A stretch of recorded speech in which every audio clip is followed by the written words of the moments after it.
Today we are going to talk about a leader that is often referred to in the same manner as Julius Caesar, Queen Elizabeth, or Alexander the Great. Napoleon Bonaparte ruled with a military dictatorship and came into power in 1799 with a coup d'etat. He did many things to progress France and pull them out of the chaos of the revolution, causing many to consider him to be a disciple of revolutionary principles. There was much controversy surrounding his rule, as he exercised dictatorial leadership, but upheld some revolutionary ideals. Napoleon ruled for about 15 years as an undisputed despot, until his military failures ended his reign and he was exiled to St. Helena. We will now interview some people who will tell us about Napoleon from a first-person perspective. Do you know who Napoleon is? Of course! Napoleon is our emperor. He is the great ruler that has led us through numerous campaigns and took us out of the dark times of the chaotic revolution.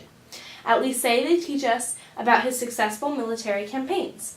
His genius in Egypt is taught throughout France as one of the most brilliant militaristic efforts in history. Have you heard anything about the failures in Russia? One day the assistant teacher said something to the class about a failed campaign in Russia, but I thought it was just a rumor because Napoleon couldn't lose. The teacher didn't come back to class the next day either. Don't tell anyone, but my dad told me it might be because of the secret police, but that would be ridiculous because they're just there for our protection.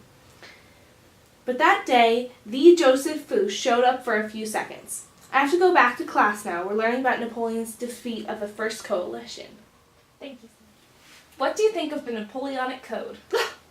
The Napoleonic Code is an outrage that exemplifies everything that Olympe de Gouges fought against. The Revolution and Napoleon are no better than the monarchy because there is no more food for my children, and women have lost rights in the process. The bloodshed was unnecessary, and Napoleon's support of the Revolution makes him just as bad as Robespierre and the Reign of Terror. Do you personally feel the effects of the Napoleonic Code? In all my life, I have never been so subject to discrimination than I am now. Just the other day, one of my friends wanted a divorce but wouldn't be granted one because she had no proof of infidelity, as if we needed proof. Women ought to obey us. Nature has made women our slaves. What do you think of this quote? This quote is an outrage against everything that Olympe de Gouges died for. The Napoleonic Code should be replaced with a constitution titled The Declaration of Rights of Man, Woman, and Citizen. What is your opinion on Napoleon? Napoleon is a fraud, a man pretending to be a revolutionary, but in actuality he is just a dictator. The man kicked me out of my position in the directory to which I was elected. The people chose me, not Napoleon. He has no rights to be a ruler and was put in the government by his own will. Do you think any of his new laws have been beneficial? Though he has helped France a little bit, he reverted us back to the ancient regime.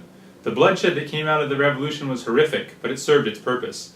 Now we are back to an absolute dictator and a man who has no rights to be a ruler.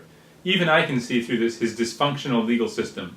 He decided himself under the pretense of being democratic, though it is clearly created so that it won't be able to do anything without his final say. The man is an outrage. Do you think that Napoleon would have been a good leader if he had been elected to the directory? I have no doubt that the man could make a difference for the better in France, if he had limited power. But we all know that power creates greed, and no man is exempt from this. The effects have already clearly taken their toll. Emperor of France? I think not. As a member of the Old Guard, what do you think of Napoleon, and what were some of your experiences under his leadership? Napoleon is a fearless leader and genius military general. I fought with him at Austerlitz, Marengo, and Egypt, which were our glory days. My fellow troops and I would follow him anywhere, even when he was exiled to Elba. We were the first to join him, and when we were defeated at Waterloo, we wouldn't surrender to the British. Somehow I was able to escape while the rest of my comrades were killed. I heard that you've been ordered by Napoleon to crush any rebellion so violently that the people won't try it again. What is your opinion on it? I have heard that as well, and I hope there will not be a revolt against our great leader. However, if it did come to that, I would fight for Napoleon as I would do anything for him. I know Napoleon has the people's best These people are all interest in common mind. citizens that possess opposing views of Napoleon as a ruler. One common theme is that he was a supreme power, one that is either feared or loved.